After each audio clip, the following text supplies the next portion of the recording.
What's going on, everybody? Welcome back to the Canadian Football Fantasy Fix for Week 14 of the 2021 CFL season. I'm Ryan Coop here with your wide receiver preview this time around, touching on all the different options at receiver across all the different teams playing this week.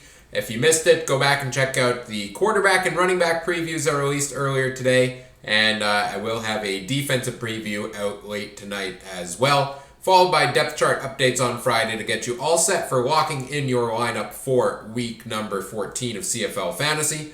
Let's dive right in. We got 8 teams to talk about here, 4 games on the schedule. It starts off with the Hamilton Tiger Cats facing the BC Lions on Friday night. And let's start with the Ticats side of things here. I think there's a lot of good options to go around when it comes to the receiving group in Hamilton. The Ticats have gotten on a bit of a roll lately. A large part of that has been due to the improved play of Jeremiah Mazzoli. So here's the options I see for the Ticats this week. No Braylon Addison on here. You'll notice that. He is still out on the 6-game injured list and won't dress. But these are the receivers that will dress this week, and most expensive one available is still Brandon Banks, and he's still just not worth it at that price point. I say go red light, stay away from Brandon Banks. The last 2 games he's put up 10.9 and 10.4. He's averaging 9.8 on the year, and at over $9,500 to get 2.5 points per thousand you spend. Try to get that full value, hit that 100-point week. You need 23.8 out of Banks, and we haven't seen him come close to that once this year. I don't think it's worth putting him in your lineup.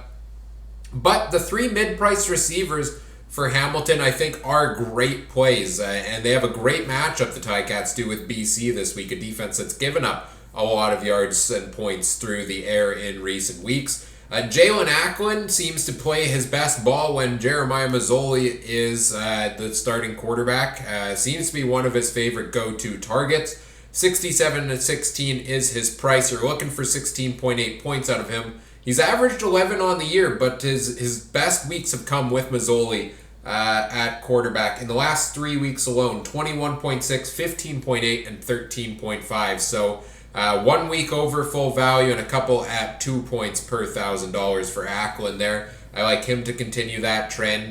Didn't get a whole ton of catches last week, but had the long touchdown leading to a solid point total for him there. Stephen Dunbar Jr. is proving to be arguably one of the best value plays in the CFL right now, even as his salary begins to rise. $52.84 salary. He's averaging 11.8 points a game on the year, and in the last 3 games, he's hit full value in each of them. 13.2, 16.2, 16.6. In fact, the last 5 games, he's put up over 10 points in each of those. He's rolling pretty nicely now. Seems to be almost good for a touchdown a game. Mazzoli loves finding him near the end zone, and he's racking up the points, and the price is still very low considering those consistent totals. I also like Tim White as an option at $5,055. He's averaging 11.4 on the year. You want to get 12.6. And last week he had the highest total among Hamilton receivers with a big 21.8 point day. Led the way for the Ticats. Week before, 11.4. He had a couple weeks there in the middle where it was kind of 6-7 points, which were a bit of a disappointment given the current salary. But he's played his better games this year when Braylon Addison hasn't been in the lineup, which is at least the past one, if not the last 2, because that means more of a share of targets his way, and he's been producing when he gets those. So I really like any of these 3 Ticats receivers this week. I kind of lean Stephen Dunbar Jr. As my favorite of the options because he seems to have been real consistent as of late. And throughout the year pretty much, but I think they're all good plays this week and maybe worth starting multiple of them in your lineup. David Unger and Tyler Ternowski, neither of them to me warrant putting in your fantasy lineup. Very minimal usage. Ternowski getting his first catch, I believe, last week, and Unger averaging 3.4 points a game on the year. Looking at the BC side of the matchup, I don't love any of the receiver options for BC this week, and here is why.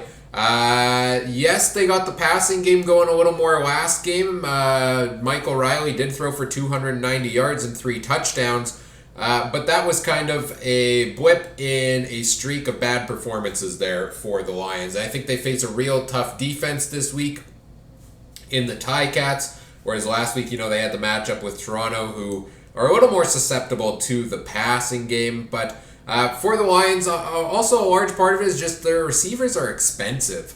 Brian Burnham at the top here at 97.16. He did put up 20.6 points last week, but that's still a couple points shy of what you want out of him. He's averaged just 14. He hasn't hit his full value total. He's come close back again in a match against Ottawa a number of weeks ago, but even if he gets close to that value at such a high price point, it's really hard to overproduce on that threshold. So I say stay away from Brian Burnham. I go yellow light, cautious category on Lucky Whitehead, who is making his second start since returning to the lineup after breaking, I believe, his wrist or his hand or something in that area. $8,846, the 22.1 points threshold for 2.5 per thousand. He's averaging 16.1 on the year, and that average is kind of skewed downwards in the last 2 games. He put up just 0.1 in that game where he left due to injury. First time he got the ball, he ended up leaving the game, so that kind of hurts his total there. And put up just 4 points last week against Toronto, which I think they were maybe just trying to kind of slowly integrate him back into the lineup a little bit here and there in that one. So I expect him to get a little more usage again. He was the go-to receiver for Michael Riley before his injury. I mean, in the 3 weeks before he went down due to injury, put up 22.7, 25.4, and 30.3. So those are some pretty good totals. I think the salary has dropped a little bit, which kind of makes it an almost easier pill to swallow, paying a higher price, especially with what he's been able to do. My only concern here is I feel like he returned from that injury awful quick, and so I'm wondering if he is 100% healthy. I know BC's season is kind of on the line here in the next couple of weeks. I'm wondering how healthy Whitehead actually is. So that gives me a little bit of pause of spending that much money on a high-priced receiver there. Devere Posey, I think, is a red light option. He played 1 game this year against Winnipeg, 1.4 points. Was out of the lineup last week on the 1-game injured list. Even if he's back in this time around, I need to see more of a connection between Riley and him to be worth spending almost $7,000 on Posey.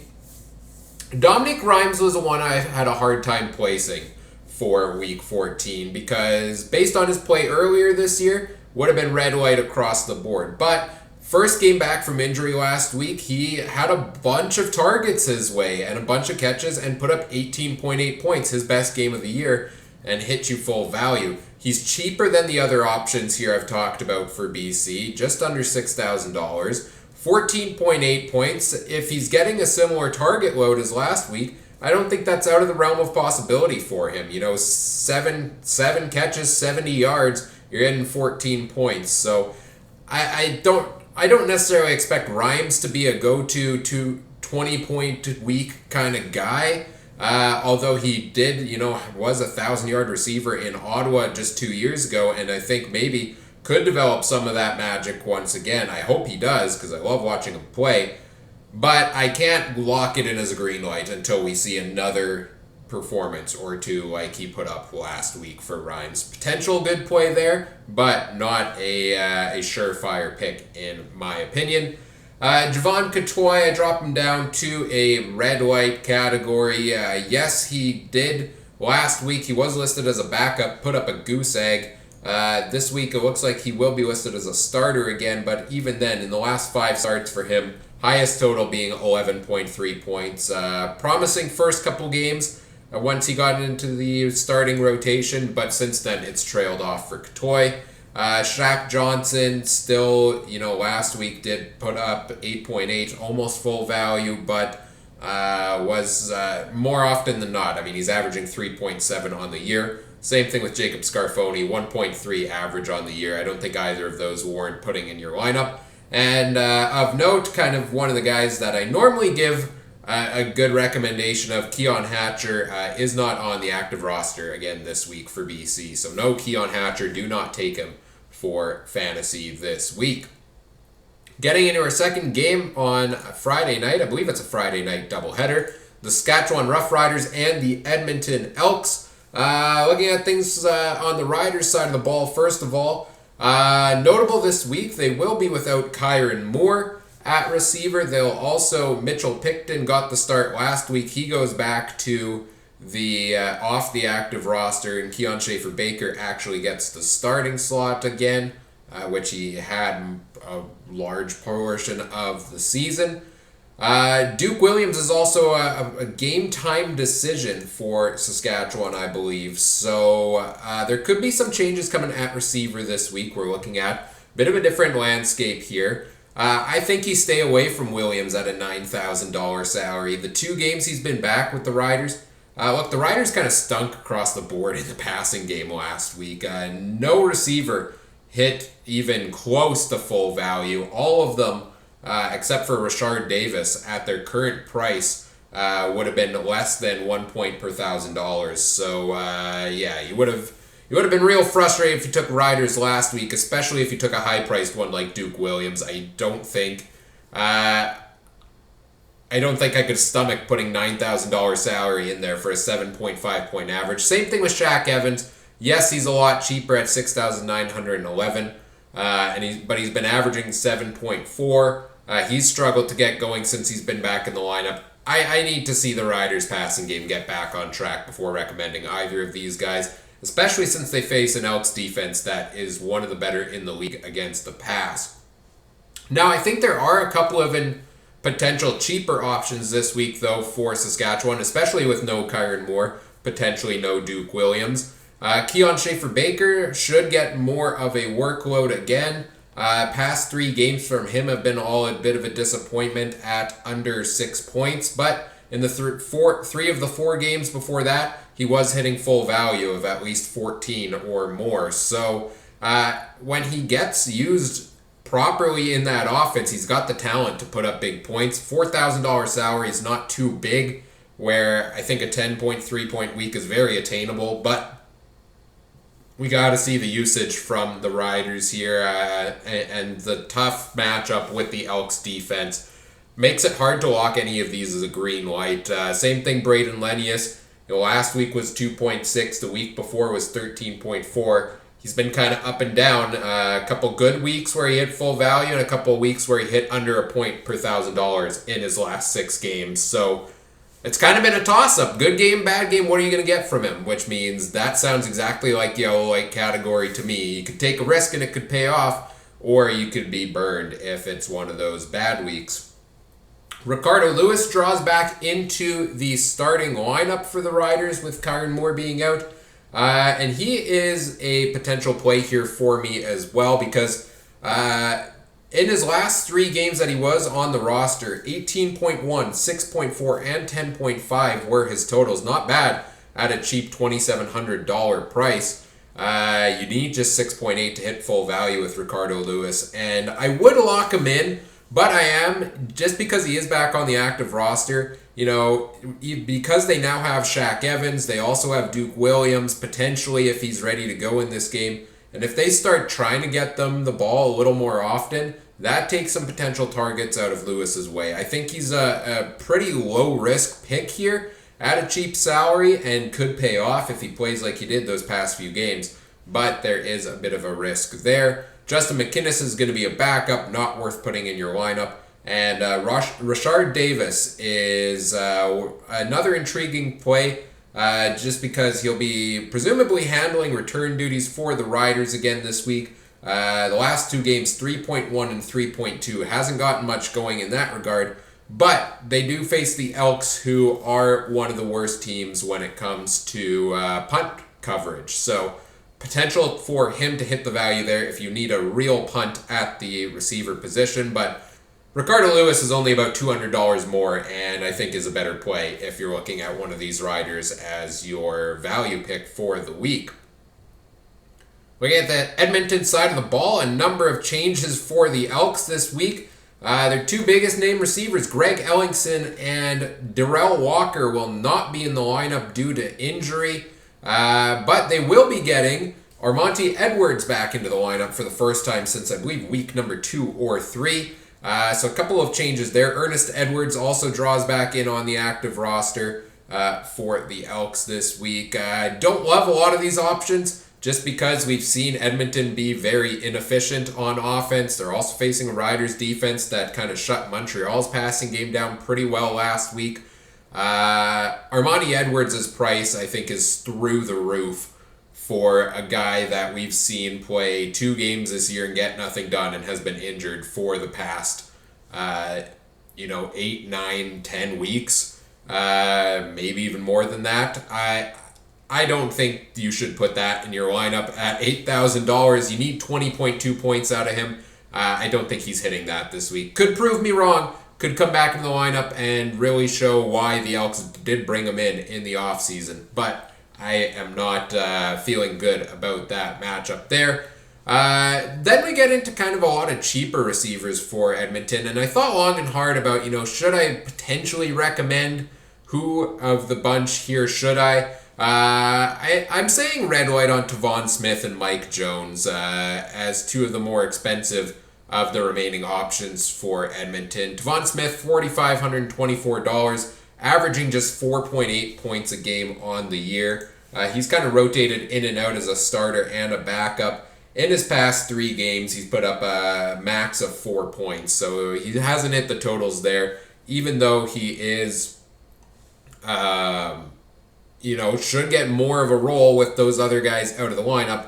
I don't think he hits the value. Same thing, Mike Jones. While he's averaged 7.6 on the year, the good bulk of that came earlier on in the season. In his last 4 games, his highest total's been 5.7 for Mike Jones. The salary's dropping again, where it's seemingly getting closer to manageable, but I don't love it there. The ones I kind of like this week are Shai Ross and Jalen Tolliver, and that's because we've seen some chemistry between Taylor Cornelius and Shai Ross. They've connected on, I think, a couple of touchdowns, 2 or 3 of them in Cornelius's 4 starts or so. I think he might have 5. No, Harris played 1 game there in the middle. Yeah, 4 starts for Cornelius, and Ross has a couple of touchdowns in that regard. Pretty cheap salary at $3,300. You need 8.3 points from him.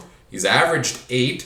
Last week, put up 5.4. The week before that, 8.1. So he should be getting a starting slot at receiver this week. A little more usage with no Ellingson and Walker. And so I like Shai Ross potentially. But, again, hard to lock in green light option on anybody on the Elks right now. Same thing, Jalen Tolliver will be getting a starting slot this week. He's kind of averaged, 3 or 4 points his past couple of games in a more of a backup role. Presumably, if he's a starter here, he should get at least 1 or 2 more targets his way, and I think has the potential to hit your 6.3.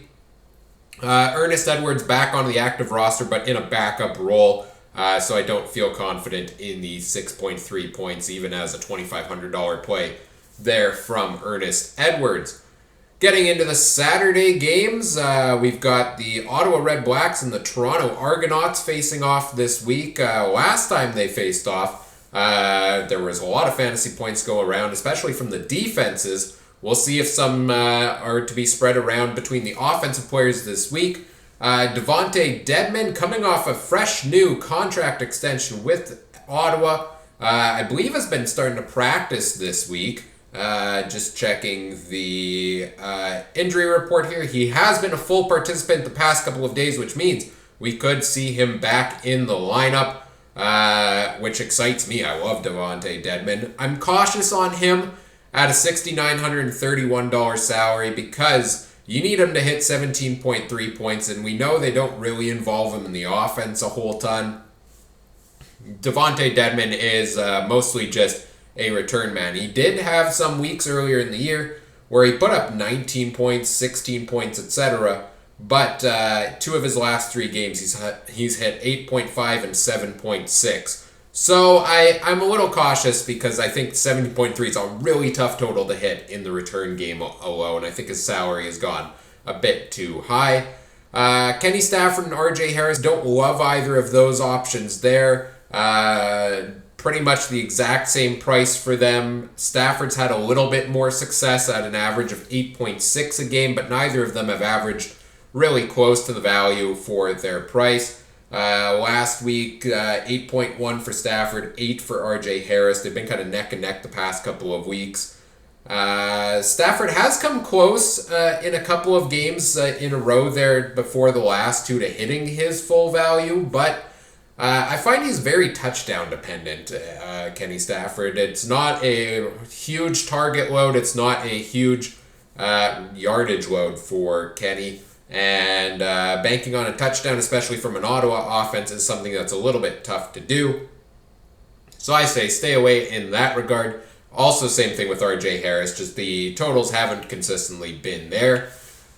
The two potential options I hear in the middle for me for Ottawa are Ryan Davis and Nate Behar, because it seems like at times this year, one or the other has been the go-to receiver for Ottawa. Ryan Davis, the last 2 weeks has been a disappointment at 4.4 and 4.1, but in 3 of his 4 games before that, hit over 15 points a game in each of those. So he's been hit and miss this year, which means when he hits, it's very good for your lineup, and he gives you full value. When he misses, it crash and burns pretty hard. So perfect yellow-white spot there. Take a chance if you're feeling good about it, but don't be surprised if you end up disappointed. Nate Behar, same thing. Loved him earlier in the season. Then he took like a 3-4 week nosedive where he wasn't putting up very many points at all. You know, three of 4 games at under 2 points. And then he got back on track a little bit the last 2 weeks of 9.6 and 14.8. I believe was the leading receiver against Calgary last game for them. So potential play there, much the same. Could be a big hit, could be a big miss this week. Michael Klukas, if anything, will be in a backup role, not worth playing. And Terry Williams, also I say yellow light there because in the 2 games he's played as Ottawa's return man, 5.1 and 5.2. You have to think if Dedmon is back in the lineup that Williams will likely not get very many touches if he is on the active roster. So likely not a good play there, but a potential option at close to value if Dedmon isn't actually ready to get back into the proper lineup. Moving on to the Toronto options here. Last week we saw the Argos shake it up a little bit at receiver. A couple of new faces in there, Andre Anderson and Tommy Neild getting into the lineup. Couple potential options this week, I think, for the Argos. Ricky Collins Jr. is the most expensive at $64.80. Price point, yellow light there for me, once much the same as I just mentioned with some of those Ottawa receivers. It's kind of a recurring theme here. He's averaged 10.8 points a game on the year, and he's been very hit and miss. In his last 7 games, he's had 4 where he's hit 14 points or more, and then 3 where he's hit 6 or less. So take your pick. Which Ricky Collins are we going to get? I like to think he's a potential good option here, especially with the matchup with Ottawa, where they should have be able to have some passing success.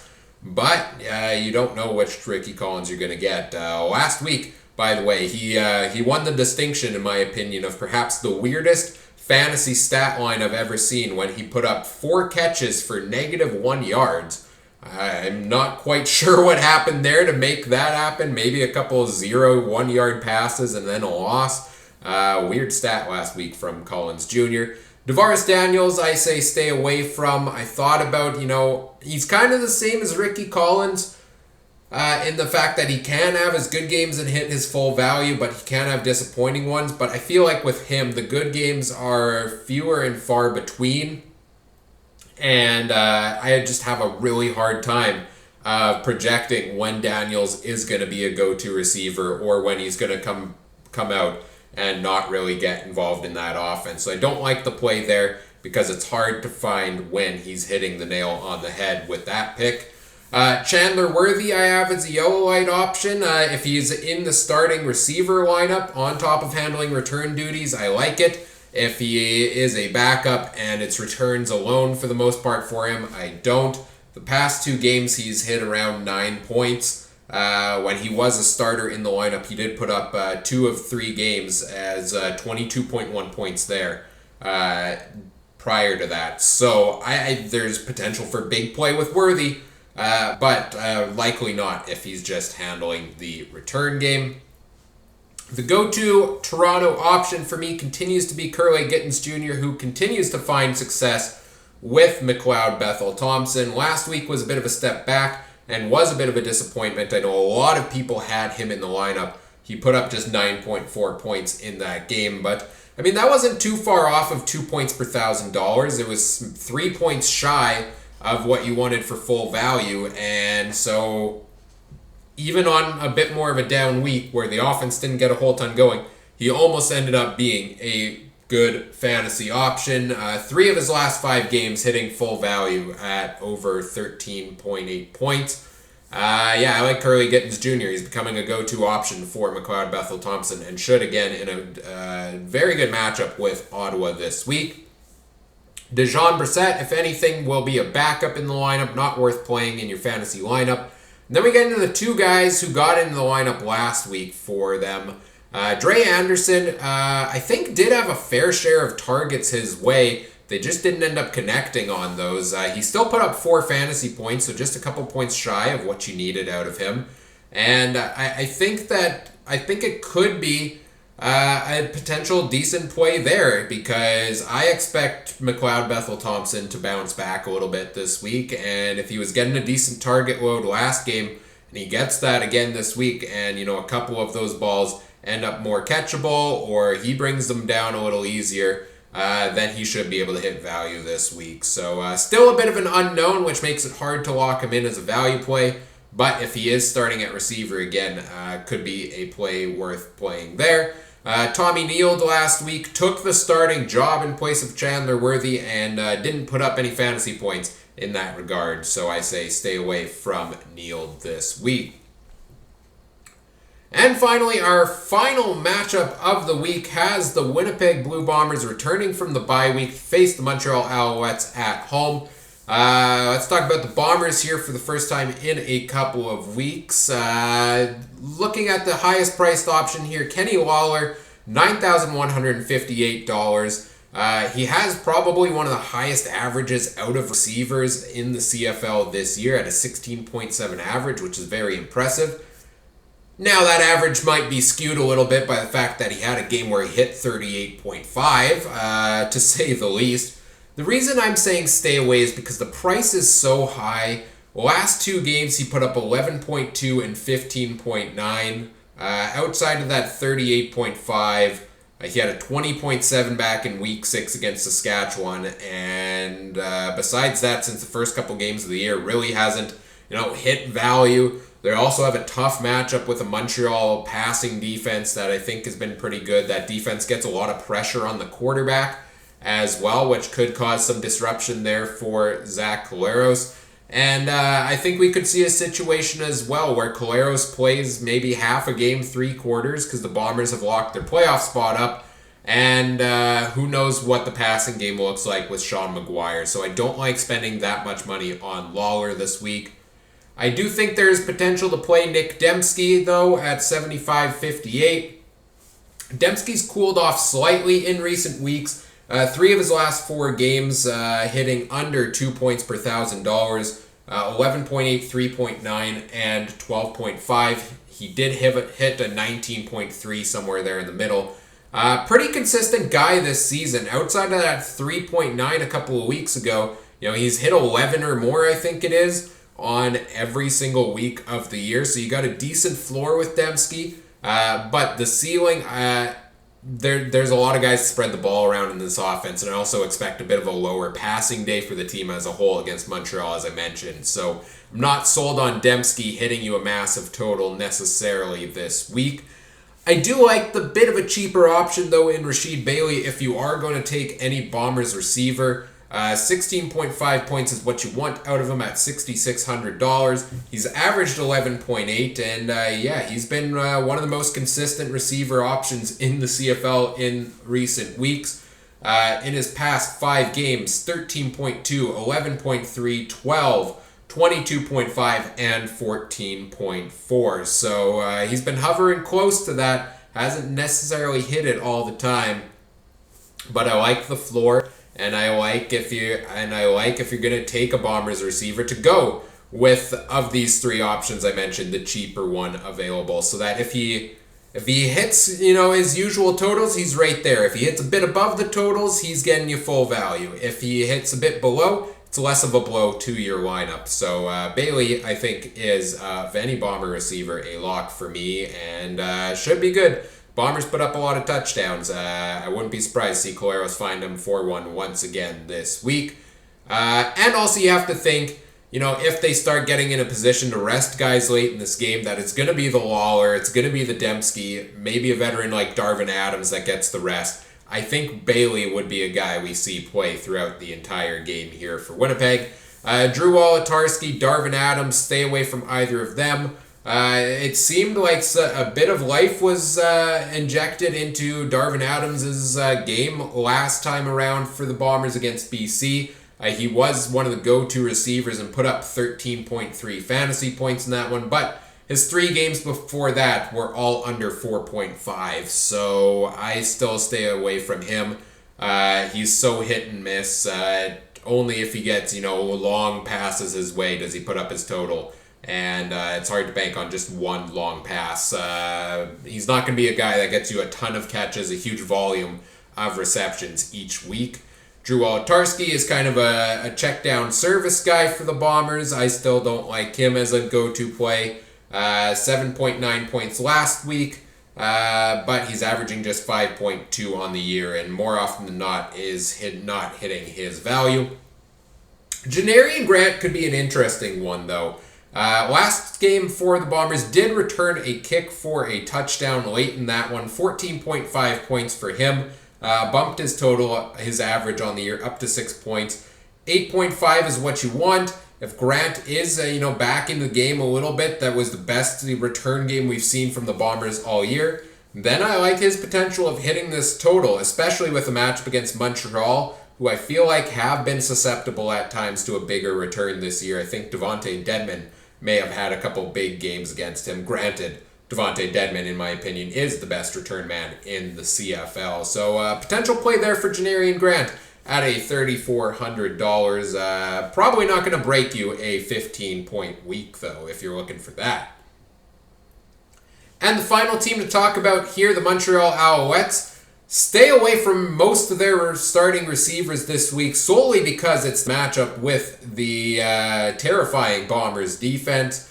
Eugene Lewis, Jake Weineke are your go-to guys normally for Montreal, and we'll see Trevor Harris at quarterback this week. And in the couple late game plays he played there, once he took over for Matt Schultz in the last half of that game last week, it seemed like he was leaning on Eugene Lewis. Seemed like he tried to go Weineke's way a couple of times. He also gave a couple passes Quan Bray's way. But I would expect him to try to lean on those veteran receivers. The problem is the matchup for me and the price for both of them. Lewis, $10,872. To hit value, you need 27.2 points out of him. And, even when he's on his game, yes, he's been able to put those totals up. But we're talking about facing a defense that's given up 2 or 3 passing touchdowns on the year. And take the potential of a touchdown out of there for Eugene Lewis. That means you need 27 points on catches and yards alone. You're looking at like a 10-catch, 170-point week. If he's not getting a touchdown, he's not hitting you value and is not worth it this week. Jake Weineke, same thing. Bit concerning the past couple games from him. 0 and 4.4 after he had such a hot start to the year. A lot of his value this year has come from the fact that, he was averaging almost a touchdown a game for a bulk of the season. You take away the touchdown potential here for him, you're going to need a 10-catch, 110-yard game to hit your value. I don't think that's happening against the Bombers. Quan Bray did see a bit of chemistry perhaps with Trevor Harris late in that game. Put up 6.6 points as a total last week, but 4 straight weeks where his highest total has been 8 points. I don't like to play there for Bray either. Dante Absher will likely be a healthy scratch, or if he does get into the lineup, handles return duties or anything, probably not hitting you value there. I don't like to play there. Keon Julian Grant's averaged just 2 points a game through 11 games. The one receiver I do like for Montreal is Reggie White Jr. because he's played 2 games in a row now, and they've tried to go his direction a good amount. He was one of their leading receivers last game. 12.4 fantasy points, was the only one to hit value for Montreal. And it is still such a cheap $2,500. Yeah, I'll take that. And even the game before where he only hit 4.6, he had a lot of deep balls thrown his way. They tried to stretch the field with him. So if we see White Jr. get involved in the offense the same level he did the past couple of weeks, even against the tough Bombers defense, even take the potential of a touchdown out of there. A couple catches, 3 catches, 33 yards. Boom, you hit your value out of Reggie White Jr. That's all you need. Pretty low-risk play if he's starting in that slot for BJ Cunningham again. And I think is one of the better value plays of the week at still such a cheap salary. So those are your options at receiver for week number 14 from all of the different teams. Again, I think there are a couple good plays at the different price points to lock in, and then some potential hit or miss ones that you could take a chance on depending on the rest of your roster makeup. Of course, make sure you check out all of the depth charts to make sure you lock in a guy who is playing this week. And if you have any fantasy questions, put them in the comments section. Tweet them at me at CooperTrooper42. Do all the other YouTube things as well. Like, comment, subscribe. Let me know what you like, what you didn't. And if you want to play CFL Fantasy alongside myself and other viewers, check a link in the video description to the Canadian Football Fantasy Fix group over on the official CFL Fantasy site. Play alongside myself and other viewers this week and the rest of the 2021 season. Stay tuned on Friday. I'll have your depth chart updates. Make sure you check on Twitter. I'll tweet them out there as well. And as always, thanks for watching. Take care. Have a good one. Bye.